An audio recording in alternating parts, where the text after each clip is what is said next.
tenemos como ponente a César García Cervantes. Él es contador y es director de Contador Contado, un canal de YouTube y un proyecto que tiene cerca de 500,000 de suscriptores. Y además él es CPIMS, egresado del Instituto Politécnico Nacional, cuenta con una maestría en Ciencias Administrativas de Negocios, parte del Departamento de Posgrado del IPN, con diversos diplomados en especialización en impuestos federales. Ha sido conferencista a nivel internacional por parte del Instituto Iberoamericano de Ciencias Jurídicas desde el 2018. Y bueno, como ya comenté, actualmente lidera el proyecto Contador Contado. Este proyecto tiene cerca de 2.5 millones de vistas al mes. Bienvenidos, Héctor. Bienvenidos, César. Muchas gracias, Marcela. Voy a compartir mi pantalla. A ver, ahorita ustedes me informan que pueda estar compartida correctamente. Listo. Avísame si se puede ver con claridad. Sí, perfecto. Excelente. Bueno, pues antes que nada, muchísimas gracias a Marcela y a todo el equipo de Interkel por haberme hecho esta invitación. Estuvimos platicando por ahí acerca de lo que íbamos a estar platicando. Y lo cierto es de que aquí en México tenemos algunos problemas por el tema de la contabilidad electrónica. ¿Por qué? Porque aquí nosotros en México tenemos particularidades que en otras regiones, en otros lugares del mundo, no existen. Entonces, es de lo que vamos a hablar aquí en esta presentación. Vamos a hablar un poquito acerca, primero de los impuestos, y antes de eso, quiero platicarles un poquito acerca de dónde estoy yo. Yo estoy en Contador Contado. Yo soy el contador público César García. Ya lo comentaron por ahí al inicio de la sesión. Cualquier cosa, por favor, vayan al canal, suscríbanse y déjenmelo en los comentarios. Igual ahí está mi correo para quien quiera acercarse conmigo, quiera platicar un poquito, con todo gusto lo podemos ver. ¿Qué es lo que ocurre? Ahorita Héctor nos estuvo hablando justamente de el software que se está manejando todo el tema contable, pero más allá del software, quiero yo platicarles de lo que es específicamente la normatividad en México. ¿Por qué? Porque en México tenemos el problema de que justamente es un tema bastante complejo frente a otros países. ¿Qué es lo que vamos a ver en esta presentación? Bueno, vamos a ver principalmente todo lo que tenga que ver con contabilidad electrónica. Vamos a ver primero, porque entiendo que a lo mejor no todo nuestro público son profesionales del tema contable, sino que seguramente por ahí tenemos algunos empresarios, tenemos algunas personas que nos están oyendo y que, bueno, tienen esta inquietud. Vamos a ver el tema de los impuestos, por qué tenemos que llevar contabilidad, las obligaciones por ley de contabilidad en México. Vamos a ver qué es lo que comprende la contabilidad, pero sobre todo la diferencia que tenemos entre la contabilidad que nosotros tenemos que tener en cuenta, pero también considerar la contabilidad electrónica, que son dos conceptos diferentes aquí en México. Vamos a ver qué es lo que integra la contabilidad electrónica, cuáles son los archivos, las fechas de envío y las facilidades para algunos contribuyentes, porque aquí en México tenemos diferentes formas en cómo se paga el impuesto según el régimen en el que nosotros nos encontremos. Y finalmente vamos a encontrar algunas de las sanciones que aquí en México hay para aquellas personas que estando obligadas a enviar y tener su contabilidad electrónica, no lo hacen. Esto es lo que vamos a ver aquí. Si tienen alguna pregunta, por favor, escríbanla. Al final vamos a estar contestando las inquietudes de todo esto para que también estén muy atentos y vayan anotando sus dudas para que las podamos ir contestando con la mayor claridad posible. Ahora bien, ¿qué es lo que ocurre en México? Bueno, en México y seguramente en muchos otros países, vamos a ver que estamos obligados a pagar los impuestos y esto viene desde la máxima autoridad en cuestión legal de lo que es las leyes, es decir, la Constitución Política de los Estados Unidos Mexicanos. Y específicamente en el artículo 31 nos dice que todos los mexicanos tenemos la obligación de contribuir para los gastos públicos, así de la Federación como de los estados de la Ciudad de México y del municipio en el que residan los contribuyentes. en manera proporcional y equitativa que dispongan las leyes. Esto nos lleva obviamente a pensar que tenemos diferentes formas en cómo nosotros tenemos que presentar nuestras contribuciones. Ya vimos que de aquí parte, pero de aquí baja a lo que es el Código Fiscal de la Federación. ¿Qué es lo que nos dice el Código Fiscal de la Federación en su artículo 2? Bueno, básicamente nos dice que las contribuciones se clasifican tanto en impuestos, en aportaciones de seguridad social, contribuciones de mejoras y derechos. Esto, si lo queremos ver como de una manera un poquito más gráfica, lo vamos a ver de esta forma. Tenemos contribuciones que están divididas en impuestos, aportaciones de seguridad social, contribuciones de mejora y los derechos. Donde nosotros nos vamos a centrar ahorita es con todo el tema de las obligaciones fiscales. ¿Qué es lo que nos dice el mismo artículo? Bueno, nos dice que los impuestos son las contribuciones establecidas en la ley que deben pagar las personas físicas y las personas morales. Es importante aquí aclarar que existe una diferencia en ambas personalidades, a diferencia de en otros países. Las personas físicas somos las personas que literalmente podemos tocar, podemos hablar, ahora sí que son personas que podemos sentir, pero las personas morales son conocidas como todas aquellas empresas, organizaciones que en su conjunto con otras personas físicas o con otras personas morales se constituyen como empresas, pero también se les conoce como personas morales. Esto obviamente pues depende mucho de la situación jurídica y esto, amigos, es de lo que quiero yo platicarles, que no importa si tú eres una persona física o una empresa, llámese persona moral, existe una obligación de llevar la contabilidad, ya sea de manera financiera o ya sea mediante algún programa que también se le puede conocer como contabilidad electrónica que tiene sus particularidades. Ahora bien, ya vimos esta parte de los impuestos. Ya vimos de dónde surgen, pero ¿quiénes son los contribuyentes? Tenemos por un lado las personas físicas, las personas morales perfectamente establecidas, pero las personas físicas se van a dividir en lo que son los regímenes fiscales. Tenemos aquellas personas que ganan ingresos por sueldos y salarios, tenemos aquellas que ganan por actividad empresarial, que tienen una actividad económica, están aquellas personas que tienen un bien inmueble y que lo dan a rentar, se le conoce como régimen de arrendamiento. O uso o goce temporal de bienes inmuebles. También existen aquellas personas físicas que obtienen ingresos a través de dividendos. A esto se les conoce como socios o accionistas. Y finalmente, aquellas personas físicas que son del extranjero. Esto por el lado de las personas físicas, pero por el lado de las personas morales tenemos pues una variedad también interesante. Tenemos sociedades anónimas promotoras de inversión, aquellas que son de capital variable, de sociedades financieras de objeto múltiple, sociedades civiles, en fin, existe una gran cantidad de personalidades jurídicas que, como ustedes se pueden dar cuenta, pueden fungir como personas morales. Ahora bien, vamos a entrar ahora sí en el tema que nos atañe, que es el tema de la contabilidad. Primero que nada, quiero comentarles que la ley del impuesto sobre la renta, la ley del impuesto al valor agregado, el Código Fiscal de la Federación, el reglamento del Código Fiscal de la Federación y lo que es la resolución miscelánea fiscal, que son normativas fiscales, todas nos hablan de que debemos de llevar una contabilidad.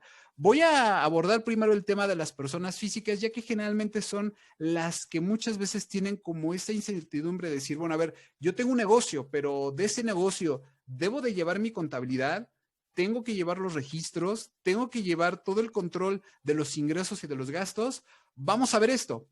Es importante que aquí primero acote el tema de que si eres una persona física que tiene una actividad económica distinta a, por ejemplo, si yo recibo un sueldo a través de una empresa o de un patrón, seguramente vamos a estar dentro de algo que se llama como actividad económica. Generalmente estas personas físicas se encuentran dentro de un régimen que se llama actividad empresarial y profesional, régimen de incorporación fiscal.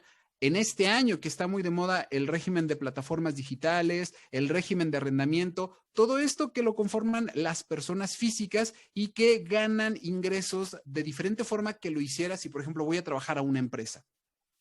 El artículo 110 de la ley del impuesto sobre la renta, que está vigente hoy en día en el 2021, nos dice que los contribuyentes personas físicas sujetas al régimen establecido en esta sección, entiéndase, de lo que son las personas físicas con actividad empresarial y profesional, además de las obligaciones establecidas en otros artículos de esta ley, es decir, no es el único artículo que nos marca la obligación de tener contabilidad, sino que hay otros. Nos dice que además de las disposiciones fiscales vigentes, tendremos las siguientes obligaciones. ¿Cuáles son estas? Primero que nada, y nos marca en la segunda fracción, llevar contabilidad de conformidad con el Código Fiscal de la Federación y su reglamento. Tratándose de personas físicas cuyos ingresos del ejercicio que se trate no excedan de 2 millones de pesos, que esto voy a abordarlo de una manera más específica un poco más adelante. Ellos van a llevar su contabilidad y expedirán sus comprobantes en términos de otra sección, que también se lo conoce como régimen de incorporación fiscal. Ellos tienen un aplicativo que el mismo gobierno da para aquellas personas que se encuentran en este régimen.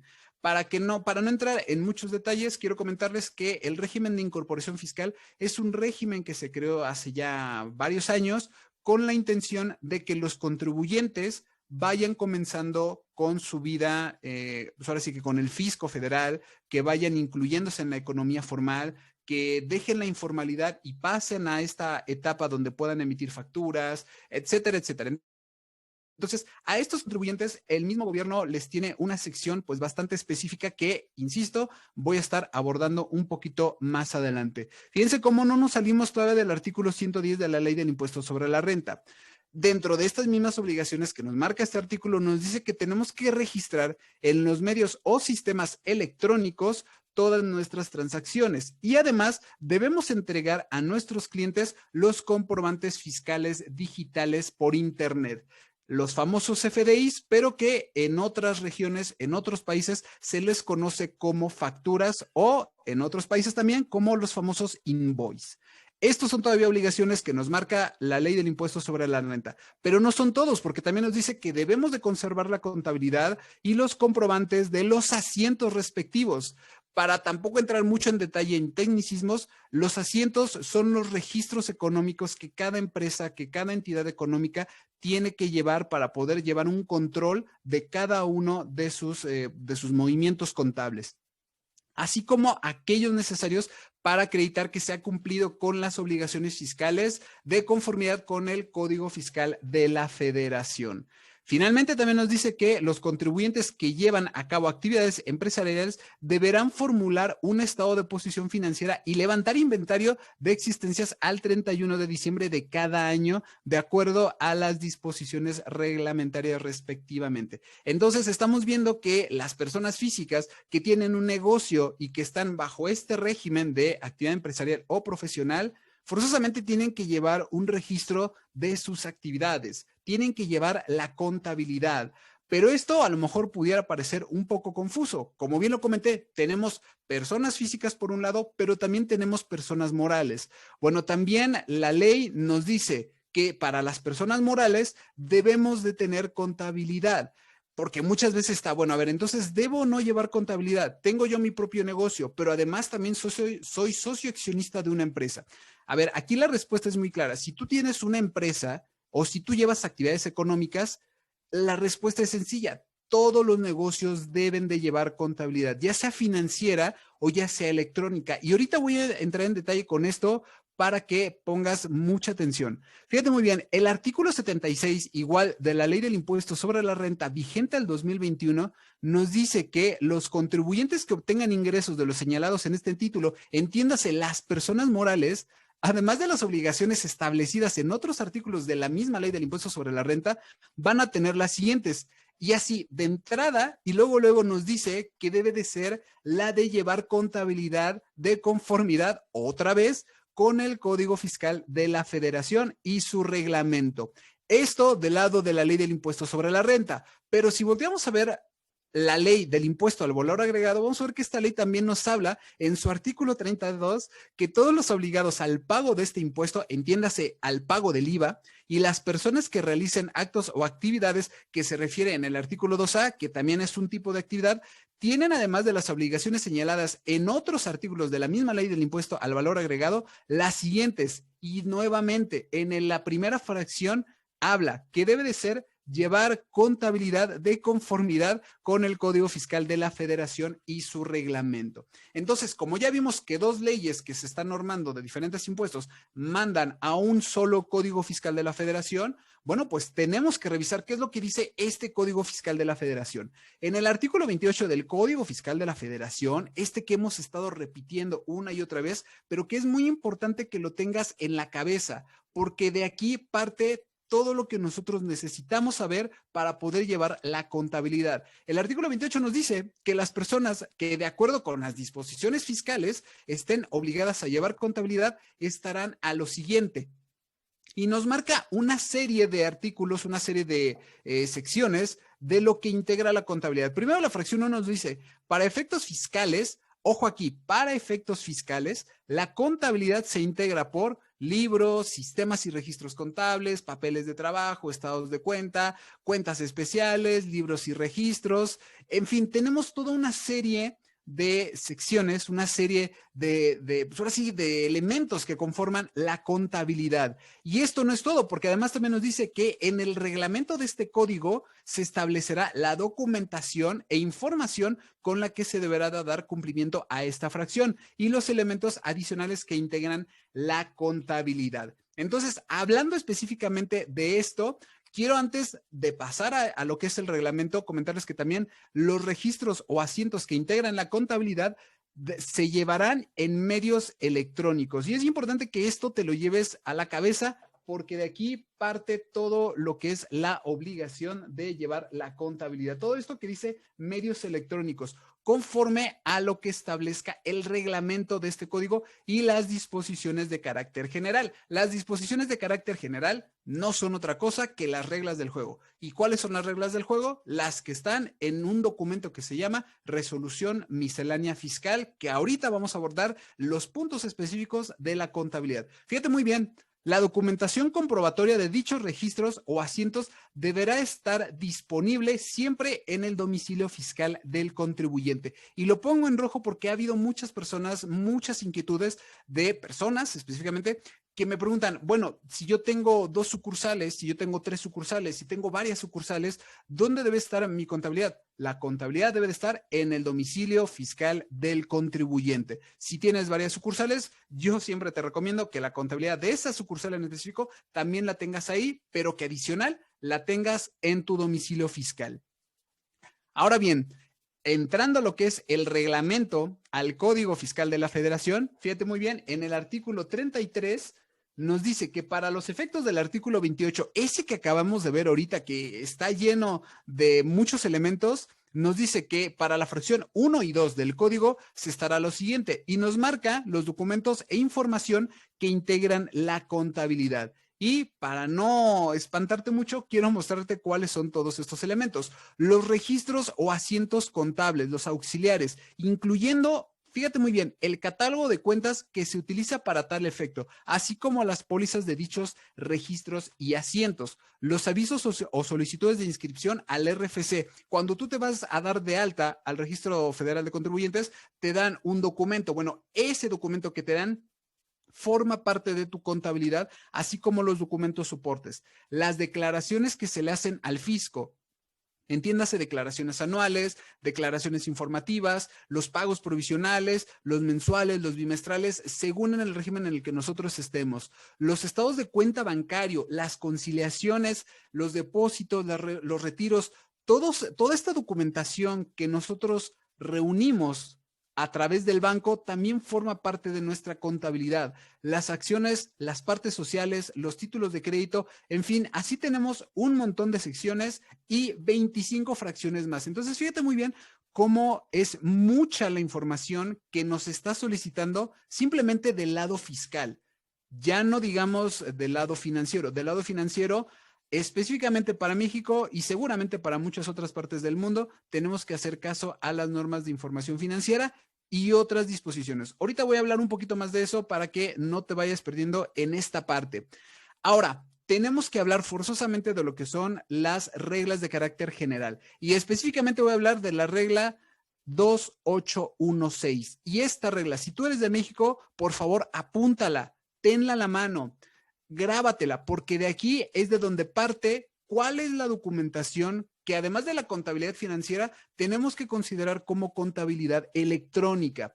Fíjate lo que nos dice esta regla. Nos dice, para los efectos del artículo 28, que fue el que leímos hace un momento, fracción 3 del Código Fiscal de la Federación, y 33, apartado B, fracciones 1, 3, 4 y 5 y 34 del reglamento, que también fue parte de lo que leímos hace un momento, los contribuyentes que estén obligados a llevar la contabilidad e ingresar de forma mensual su información contable a través del portal del SAT, excepto algunos contribuyentes que voy a mencionar en un momento, que son aquellos contribuyentes que sí pueden utilizar la herramienta que el mismo gobierno nos está proporcionando. Bueno, todos ellos deberán llevar, fíjate muy bien lo que nos dice, deberán llevarla en sistemas electrónicos con la capacidad de generar archivos en formatos XML y que además contengan lo siguiente. Número 1, catálogo de cuentas. Número 2, la balanza de comprobación. Y número 3, las pólizas contables. Esto es muy importante porque son los documentos que van a estar conformando la contabilidad electrónica. Si nosotros no manejamos un sistema contable con la capacidad de generar estos archivos y si nosotros estamos obligados a llevar la contabilidad electrónica, va a ser muy difícil poder cumplir con esta disposición. Ahora bien, tenemos que hablar de esa misma regla, pero de forma muy específica. Primero que nada, lo que es el catálogo de cuentas. El catálogo de cuentas va a tener que estructurarse con el anexo 24 de la misma resolución miscelánea fiscal. Este anexo es muy importante porque si el sistema contable no cuenta o no está parametrizado con este anexo, va a ser también muy difícil que nosotros podamos dar cumplimiento con lo que nos marca la normatividad fiscal.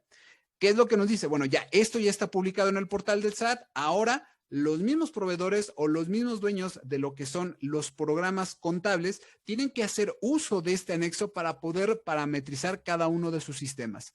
Ahora bien, a este se le agregará un campo con el código agrupador. Fíjate muy bien, cada una de las cuentas que va a estar dentro de este anexo 24 tiene un código agrupador que va a asignar qué cuenta contable debemos de utilizar.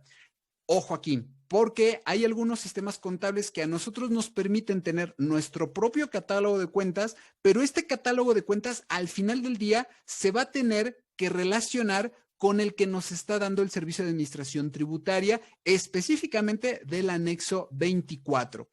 Ahora, eso no es todo, porque los contribuyentes además van a tener que asociar, que es lo que comentaba, en su catálogo de cuentas los valores de la subcuenta de primer nivel. Es decir, tenemos por un lado nuestro nivel de clientes y además también vamos a tener que asociarlo a un primer subnivel, que a lo mejor serían clientes nacionales, a lo mejor clientes extranjeros. En fin, nosotros podemos colocar cuál va a ser el primer nivel.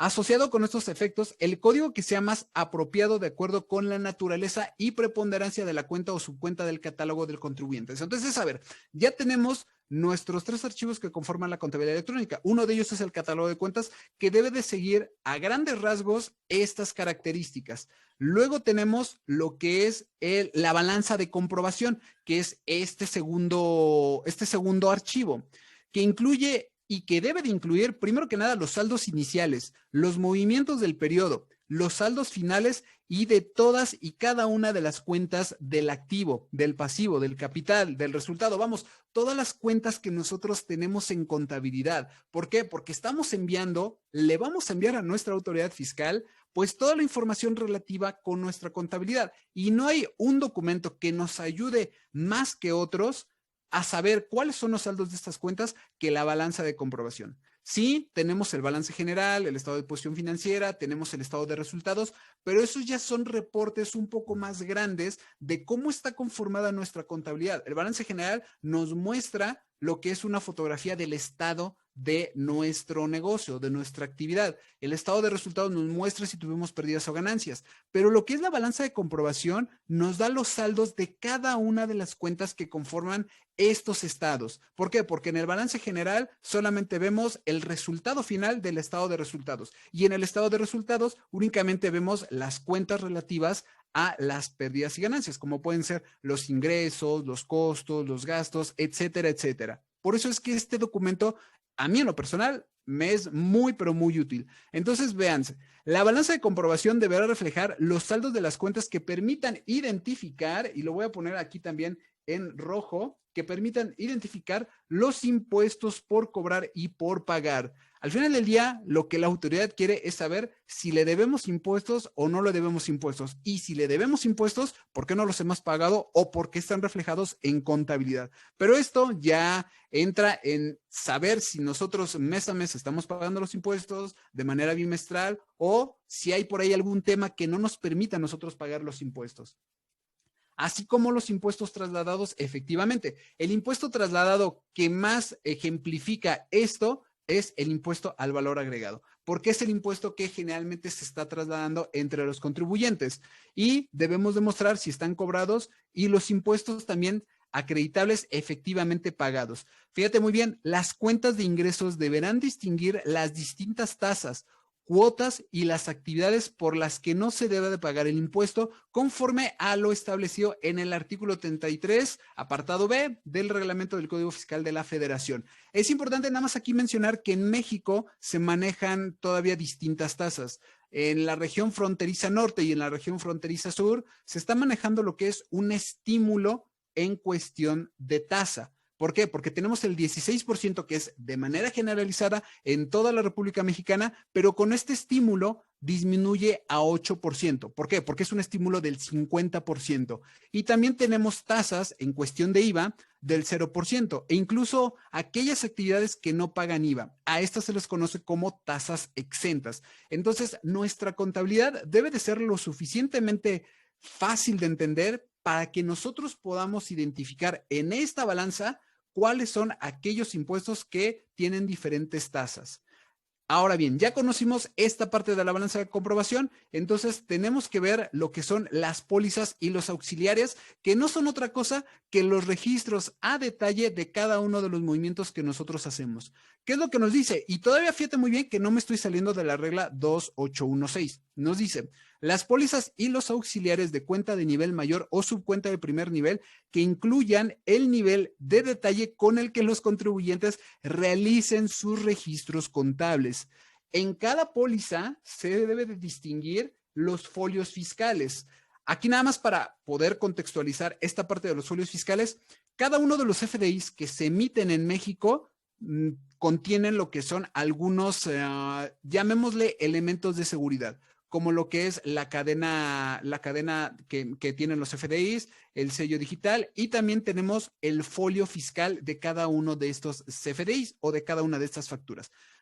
Cada factura contiene un folio completamente único y diferente de otros. Entonces, la póliza que nosotros tengamos en contabilidad debe manejar los folios fiscales de los comprobantes fiscales que soporten la operación. Si en una operación tuvimos una factura, pero fueron 5 pagos, hay que hacer 6 FDIs, 1 por el total de la factura y 5 por cada uno de los pagos que nosotros vamos recibiendo. A esos pagos se les llaman los famosos REP o lo que son los recibos electrónicos de pago, de tal modo que nos permitan identificar la forma de pago, las distintas contribuciones, las tasas y cuotas, incluyendo aquellas operaciones, actos o actividades por las que no se deba de pagar las contribuciones de acuerdo a la operación o acto o actividad que se trate. Y vienen ahí otra vez los mismos artículos que ya leímos, viene ahí otra vez que debemos de hacerlo a través del anexo 24 y del anexo técnico que ya también el Servicio de Administración Tributaria, que es la parte gubernamental en México que administra toda esta parte de los impuestos, ya en su portal está publicado. Entonces, fíjate cómo son estos 3 elementos, pero con esos 3 elementos es más que suficiente para que la contabilidad aquí sea suficientemente fácil de identificar. Ahora bien, uno a veces se pregunta, bueno, es que el SAT me va a decir a mí cómo hacer los registros o me va a decir a mí cómo pagar los impuestos. Y este es un tema muy debatible y de mucha polémica con muchos otros colegas. Pero a grandes rasgos, quiero comentarte que en la misma regla 2816, aquí la voy a poner en círculo, nos dice que para los efectos de esta regla se entenderá que la información contable será aquella que se produce de acuerdo con el marco contable que aplique ordinariamente el contribuyente en la presentación de su información financiera, o bien el marco que esté obligado a aplicar por alguna disposición legal o normativa, entre otras, y aquí es donde viene algo que sí rige a México y seguramente las otras normatividades a otros países. ¿Por qué? Porque nos dice que lo tenemos que hacer en base a las normas de información financiera, los principios estadounidenses de contabilidad o los famosos llamados USGAP, que seguramente aquí algunos colegas ya conocen esos términos, e incluso las normas internacionales de información financiera por sus siglas IFRS. Y en general, cualquier otro marco contable que aplique al contribuyente. Entonces, si bien la autoridad nos está marcando cuáles son las obligaciones en materia fiscal, donde nos dice que tenemos que dar cumplimiento a esto de la contabilidad electrónica, también nos menciona que debemos de seguir las reglas que sí están pautando cómo se tienen que hacer los registros a través de las normas de información financiera, a través de los USGAP, de los IFRS, etcétera, etcétera. Voy a hablar rápido acerca de algunas facilidades. ¿Por qué? Antes de eso, comentarles que cuando se envía la contabilidad electrónica, esto es muy importante, y esto ya viene en la regla 2817. El catálogo de cuentas se va a enviar por primera vez cuando se entregue la primera balanza de comprobación en los plazos establecidos. Ahorita voy a hablar de estos plazos establecidos. En caso de que se modifique el catálogo, tenemos que volver a enviarlo. Ahora, ¿cuándo tenemos que enviar lo que es la balanza de comprobación? Que esto es lo relativo a la fracción 2 de esta regla, de las 2816, y te pido que siempre la tengas en mente porque de aquí parte toda la contabilidad electrónica. Para personas morales, a más tardar en los primeros 3 días del segundo mes posterior al mes que corresponde a la información. Supongamos que vamos a enviar la información de enero, bueno, pues tenemos hasta el 3 de marzo, porque nos dice a más tardar en los primeros 3 días del segundo mes posterior. Ya es enero, entonces es febrero y marzo, entonces es en el segundo al tercer día. Y en personas físicas a más tardar en los primeros 5 días del segundo mes posterior. Si enviamos la contabilidad de enero, tenemos que enviarla a más tardar el 5 de marzo y así sucesivamente con los demás meses. Hay que tener en cuenta que las pólizas contables, lo que son para personas físicas y para personas morales, las vamos a entregar siempre a petición de la autoridad fiscal cuando, en uso de sus facultades de comprobación, no la solicite. Y esto viene en la regla 28110, igual de la resolución miscelánea fiscal vigente en este 2021. Ahora bien, voy a hablar rápido con el tema de contabilidad en mis cuentas. La contabilidad en mis cuentas se aplica para los que son régimen de incorporación fiscal, para aquellas personas físicas, actividad empresarial y profesional con ingresos inferiores a 4 millones de pesos, para aquellos que también son plataformas digitales y para aquellas personas físicas que están en el sector primario, también conocidos como agapes, también para aquellas asociaciones religiosas. Todos ellos, al enviar su contabilidad a través de lo que es el aplicativo Mis Cuentas, tienen el beneficio de que no tienen que enviar la contabilidad electrónica en el apartado que el SAT tiene pues ya especificado. Entonces, ya con esto, vamos a ver que si tú estás dentro de estos supuestos y según la regla 2815 de la misma resolución miscelánea fiscal, tenemos esta opción. Y además, en algunos casos, se va a poder emitir las facturas igual a través de lo que es el aplicativo Mis Cuentas. Fíjate muy bien, además, si nosotros hacemos uso de esta aplicación, vamos a poder quedar exentos de mantener y de conservar la contabilidad. Esto según la regla 2818 de la misma resolución miscelánea fiscal. Finalmente, aquellas personas que estén tributando como personas físicas con actividad empresarial, aquellas que estén como plataformas digitales y aquellas que estén como arrendamiento y que no hayan superado los 4 millones de pesos, van a también poder quedar exentas de enviar su contabilidad y además de enviar la declaración informativa de operaciones con terceros. Y antes de terminar con esta presentación, les dejo nada más aquí rápido esta pantalla, que es algo así como un pequeño esquema para saber si nosotros estamos obligados a enviar la contabilidad y si no estamos obligados, pues saber por qué medios tenemos que hacer los registros correspondientes. Y finalmente, y ahora sí, para terminar, quiero comentarles algunas de las infracciones que nos marca el mismo Código Fiscal de la Federación, donde nos dice que son infracciones relacionadas con la obligación de llevar contabilidad siempre que sean descubiertas en el ejercicio de las facultades de comprobación o previstas en el artículo 22 las siguientes: no llevar contabilidad, no llevar libro o registro especial a que obligan las leyes fiscales, no cumplir con las obligaciones sobre la evaluación de inventarios o no llevar el procedimiento de control de los mismos. Tampoco si es que es llevar la contabilidad en forma distinta a como lo dictan las disposiciones de este código o de otras leyes que señalen. O también llevar la contabilidad en lugares distintos a los señalados en dichas disposiciones. Y finalmente, pues no hacer los asientos correspondientes a las operaciones efectuadas o hacerlos incompletos, inexactos, con identificación incorrecta de su objeto o fuera de los plazos respectivos, así como registrar gastos inexistentes. Y hay que tener mucho cuidado con el tema de los registros inexistentes. ¿Por qué? Porque si nosotros hacemos registros de gastos inexistentes, estamos haciendo omisión de registros contables que puede conllevar a la omisión de las obligaciones con la autoridad fiscal. ¿Y esto qué nos va a llevar? Que bueno, nos va a llevar a un artículo que a nadie le gusta, que es el artículo 108 del Código Fiscal de la Federación, donde nos dice que comete delito de defraudación fiscal quien con uso de engaños o aprovechamientos de errores omita total o parcialmente el pago de alguna contribución u obtenga un beneficio indebido con perjuicio del fisco federal. Las sanciones de esto, y por favor no te vayas a asustar, van desde prisión de 3 meses a 2 años cuando el monto de lo defraudado no exceda de 1.734.280. Y la pena más alta, con prisión de 3 años a 9 años cuando el monto de lo defraudado fuera mayor a 2.601.410. Si bien la obligación de llevar la contabilidad muchas veces no implica la omisión de los ingresos y de los gastos, donde podemos nosotros caer en este tipo de sanciones, sí puede llegar a omitirse determinados registros o se pueden deliberadamente registrar algunos movimientos que sí puedan conllevar algún tipo de sanción donde se catalogue como delito de defraudación fiscal.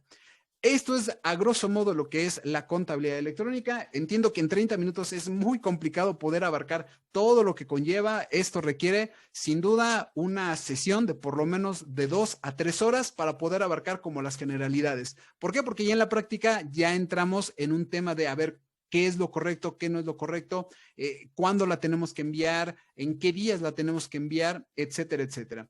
Esto es todo por mi parte. Espero realmente que les haya funcionado esta sección. Marcela, no me queda más que agradecerte, pedirles a todos los participantes que se suscriban a nuestro canal y cualquier duda que tengan, bueno, pues que nos manden algún correo. Te dejo la palabra.